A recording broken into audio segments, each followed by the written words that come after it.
आज हवा में उड़ते हैं इस अंतरिक्षी छाती पर, वे भूल रहे अपना गौरव कल की पुराण की थाती में। चिर शांति नहीं दे पाएंगे, अभिमान चलाएं होता है।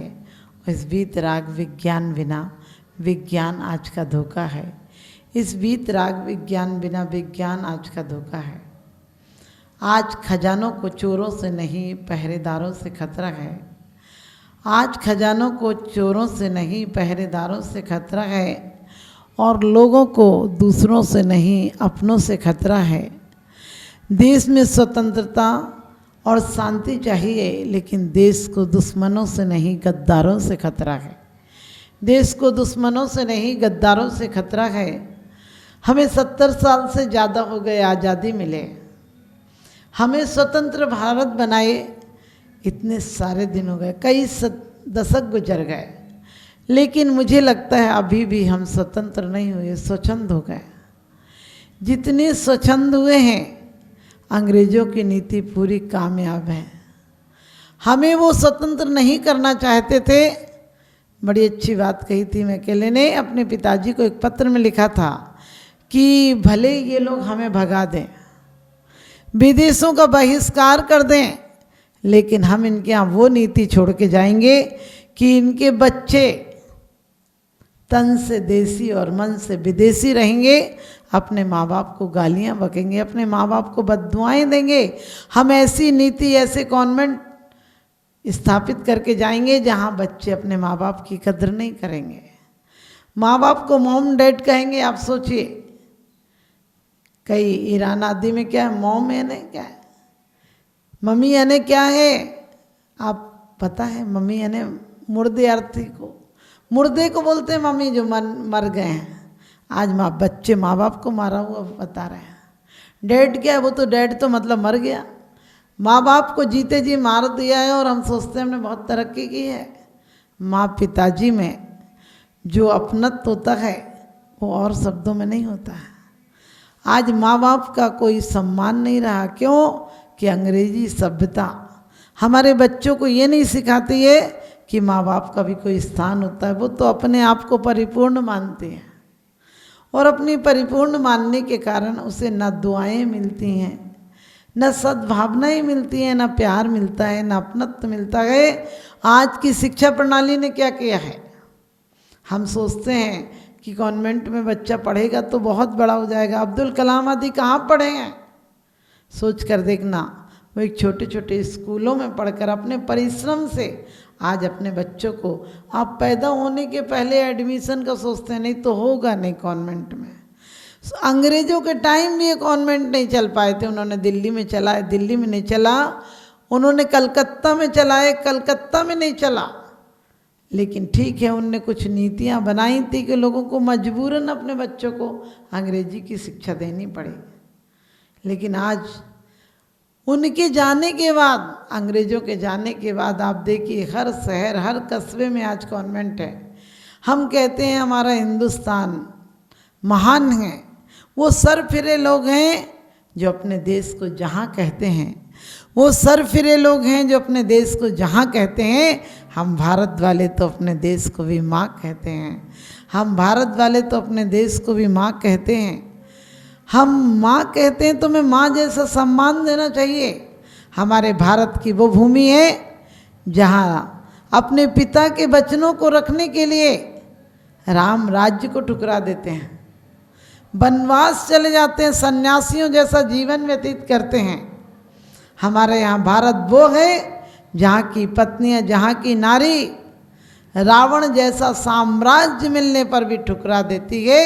अपने पति को परमेश्वर मानकर, उसके स्मरण करके, उसकी तस्वीर देखकर, उसकी निशानी देखकर भोजन करती है। हमारा भारत वो है जहाँ अपने माँ बाप की सेवा के लिए श्रवण कुमार उन्हें तीर्थ वंदना कराने के लिए कंधे पर उठा कर ले जाते हैं, और कंधे पर उठा कर नहीं, आराम से कावड़ में ले जाते हैं। लेकिन हमारा भारत वो है जहाँ की पन्ना धाय अपने बच्चे की, कहते हैं आहुति दे देती है देश और राष्ट्र के लिए। हमारे यहाँ की नारियों का बहुत सम्मान रहा है पिता के गौरव रखने के लिए, ऋषभदेव की बेटियां ताउम्र ब्रह्मचर्य का नियम ले लेती हैं। हमारे यहाँ वो एक सम्मान रहा है नारी का। हमारे यहाँ की मेहनत सुंदरी एक आदर्श नारी थी, जिसने पिता को उस कर्म सिद्धांत समझाने की कोशिश की, लेकिन जब वो नहीं समझे और पिता के अहंकार ने आकर बेटी के लिए कैसा वर ढूंढ दिया, कोड़ी। एक कोड़ी नहीं, पूरा कुनवा कहना चाहिए, पूरा उसका जो शासक के साथ साथ जो भी उसके सैनिक थे वो भी कोड़ी। एक कोड़ी की बदबू नहीं सही जाती, वहाँ 700 कोड़ियों के साथ अपनी बेटी को विदा करने का निर्णय ले लेता है और बेटी सहर्ष स्वीकार कर लेती है। हमारे यहाँ की नारियों की वो सम्मान, वो प्रतिष्ठा थी कि देवों के द्वारा उसके लिए सर्वविहार बना दिया जाता है।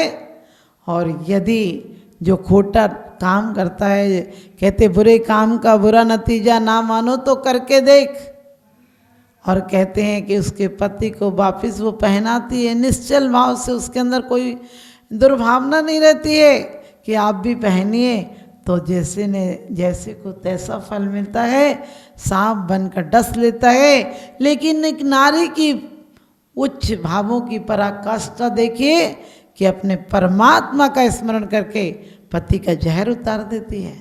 हमारे यहाँ की नारियाँ वो रही हैं जो कि द्रौपदी भरी सभा में परमात्मा का स्मरण करती है।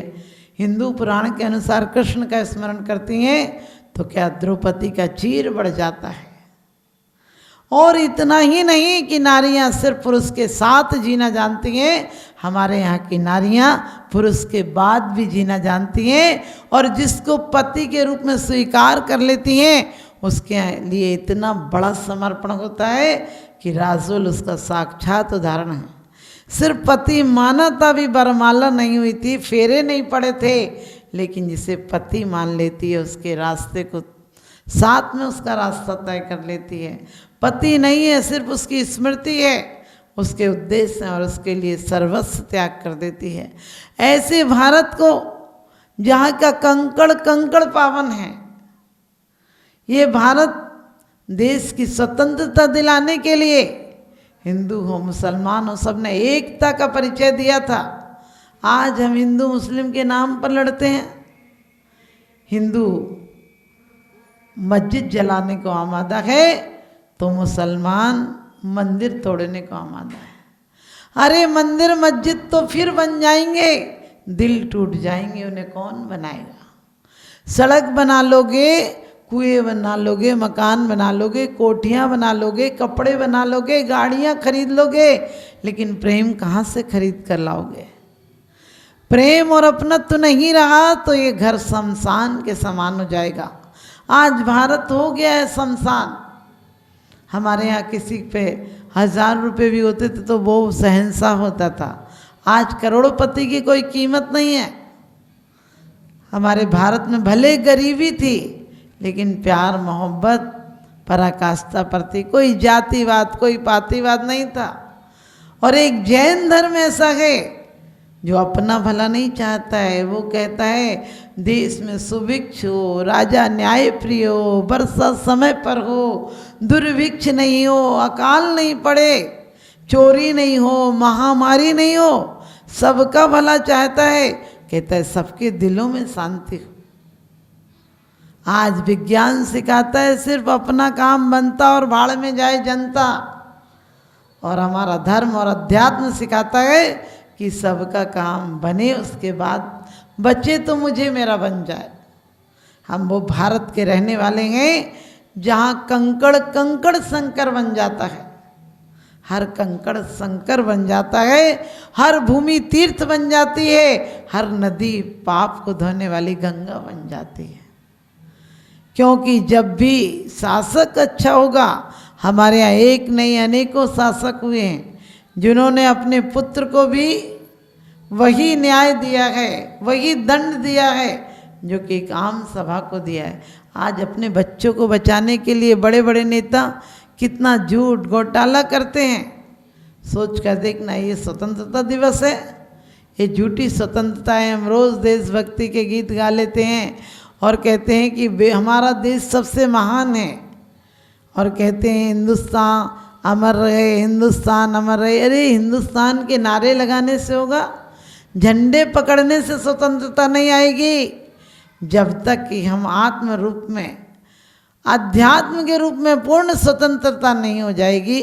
पूर्ण स्वतंत्रता का मतलब हमारे द्वारा किसी को बंधन नहीं दिया जाए, हमारे द्वारा किसी पर कोई आक्षेप विक्षेप नहीं किया जाए।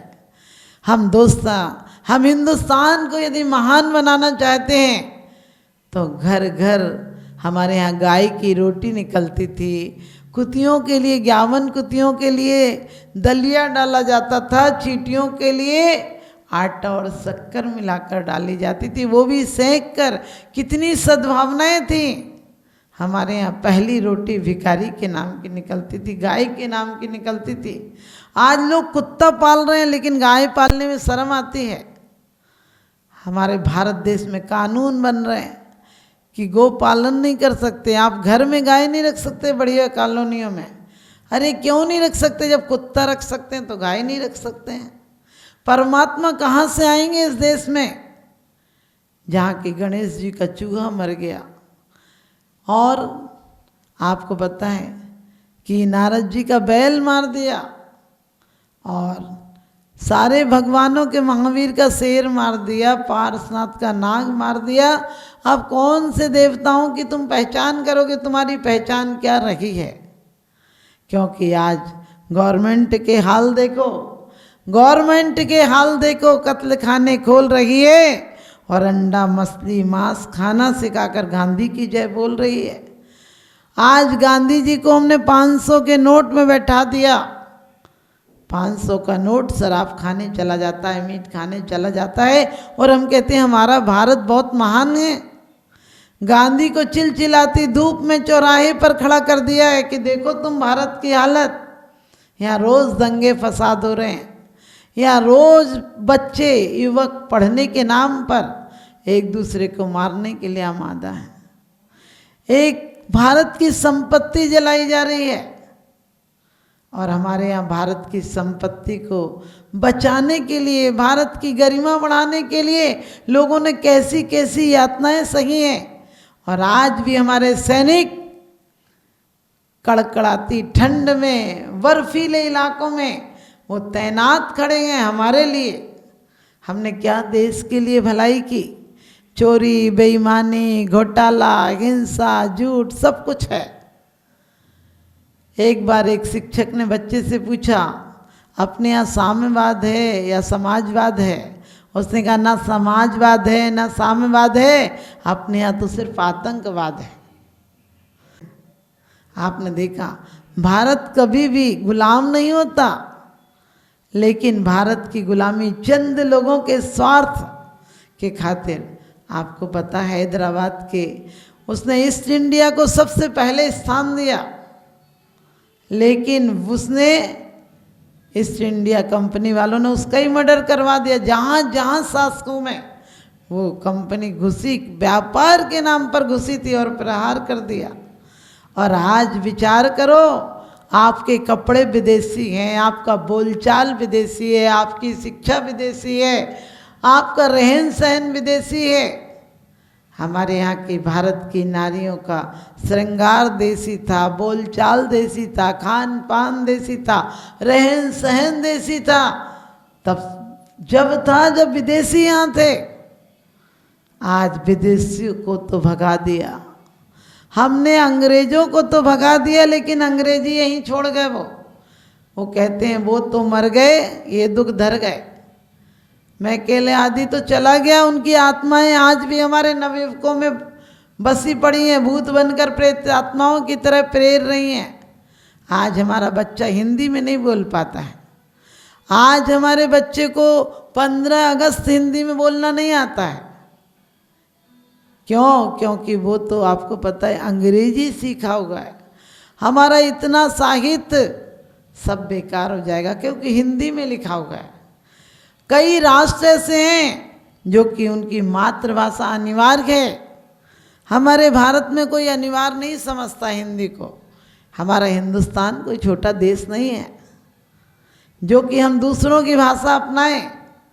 हमारी एक भाषा अनिवार्य होना चाहिए। स्कूलों में पढ़ाई जाए कुछ भी, अंग्रेजी भी पढ़ो, लेकिन कम से कम भारत की गरिमा रखने के लिए हमारे बच्चों को हिंदुस्तानी गरिमा बढ़ाना है तो हमारे बच्चों को हिंदी सिखानी होगी। हमारे यहाँ पहले का कबूतर और का कमल सिखाया जाता था, ज्ञा से ज्ञानी सिखाया जाता था।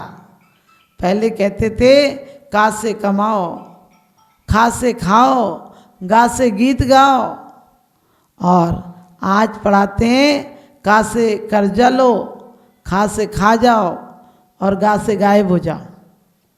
पहले हम पढ़ाते थे अपने बच्चों को 1 2 3 4 करो सभी से प्यार। अब पढ़ा रहे हैं 1 2 3 और बाप बेटा फ्री। कोई किसी से बोलने को तैयार नहीं है। कोई बोले तो ऐसा लगता है जैसे कि क्या पता कोई आक्रमण कर रहा हो। आज घर में एक साथ हैं, हम परिवार में हैं, लेकिन लोगों ने बाहरी चीज़ों को इतना महत्व दिया है कि आदमी बोलना पसंद नहीं करता गरीब आदमी से। हमारे यहाँ की वो आदर्श कहते हैं उदारता रही है कि कृष्ण जब विदुर के घर जाते हैं और विदुर की पत्नी देखती है तो कहते हैं वो बड़े प्यार से उन्हें खाने को कहती है। वो खुद प्यार से कहते हैं कि काकी हमें भूख लगी है। वो इतने प्रेम में विवल हो जाती है कि उनको उल्टा मुड्ढा रख देती है। उल्टा मुड्ढा चुभता है, बैठने में आसानी नहीं होती। वो बैठ जाते हैं। जब वो कुछ खाने मांगते हैं तो केले उठा के लाती है, लेकिन प्यार में भूल जाती है कि केला का गुद्दा देना है, छिलके दे देती है। और विदुर आते हैं, कहते तुमने क्या कर रखा, उसे उल्टे मुड्ढे पर बैठा रखा, और तुम्हें केले देना चाहिए, तुमने गुद्दा तो फेंक दिया, छिलके कृष्ण को दे दिए। कृष्ण प्यार से खाते हैं, कहते हैं इसमें भी कोई बहुत बड़ा रहस्य। काकी ने प्यार से दिया तो गुद्दे से ज़्यादा स्वाद आ रहा है। हमारे की मीरा जहर पी जाती है, उस पर कोई असर नहीं होता है। एक नहीं अनेकों दृष्टांत हैं जहाँ प्यार से खाने की बात थी। आज लोग ढोकला खा रहे हैं जो तुम्हारे दिमाग को खोखला कर देगा। डोसा खा रहे हैं, तुम्हारे दिमाग को भूसा कर देगा। अरे बूढ़ों की चीज़ें थी, जवान क्यों खा रहे हैं? राम राज में हलवा पूड़ी, कृष्ण राज में घी, और कलयुग के भैया काला पानी फूक फूक के पी। आज सोचो, शुद्ध घी नहीं है, दूध नहीं है, मलाई नहीं है, मक्खन नहीं है। कहते हैं वो देश कहाँ था जहाँ गौ माता का मक्खन भरा रहता था, और बच्चे मक्खन के लिए जिद कर करके मक्खन, उनकी माँ प्यार से थपकियाँ देकर उन्हें मक्खन खिलाती थी। हाथ तो बिस्कुट हैं जिसमें बिस्कुट कूट कर भरा है, मर्जी आओ खा लो, नहीं तो भूखे मर जाओ। आज का आदमी इतना मक्कार, कहते हैं इतना मायूस बदनसीब हो गया है कि रिश्तों में कोई प्यार नहीं रहा। पहले सिंगल रोटी खाता था 40 किलोमीटर चला जाता था, अब डबल रोटी खा रहा है 2 किलोमीटर भी नहीं जा पा रहा। क्या हमारे यहाँ की बोलचाल की भाषा विदेशी हो गई? अब सब अंकल आंटी हो गए, चाहे वो चाचा हो, चाची हो, मौसी हो, मौसा हो, फूफा हो, फूफी हो। पता ही नहीं चलता वो इधर वाला है या इधर वाला है। पता ही नहीं चलता वो साली है या बहन है। सब एक से हो गए, सबका कचड़ा कचूमर बना के रख दिया अंग्रेजी ने। और फिर भी हम स्वतंत्रता देश के गीत गा रहे हैं। हमें स्वच्छंद नहीं होना, हमारे कपड़ों का सलीका हो, कपड़ों का उद्देश्य हो कि बदन ढका होना चाहिए, कपड़ों में शालीनता हो। आड़े टेढ़े कटे फिटे टूटे फूटे पागलों की तरह कपड़े पहनने लगता है सफाई वालों की ज़रूरत नहीं पड़ेगी। औरतों के कपड़े इतने झाड़ू काटते हैं, ऐसे कपड़ों के उद्देश्य होना चाहिए।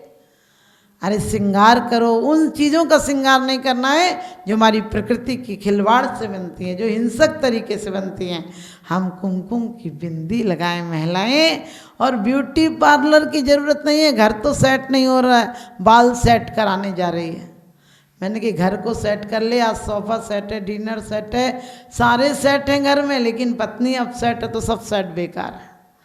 तो पत्नी सेट हो का मतलब वो इतनी माधुर्यवान हो, प्रेमवान हो, व्यवहारवान हो, आदरवान हो कि आने वाली संतानें हमारे महान नेताओं की तरह हों, परमात्मा की तरह हों, अरिहंतों की तरह हों, संतों की तरह हों। और यदि वैसी नहीं हो पाती हैं तो हमारे सदग्रस्तों की तरह हों।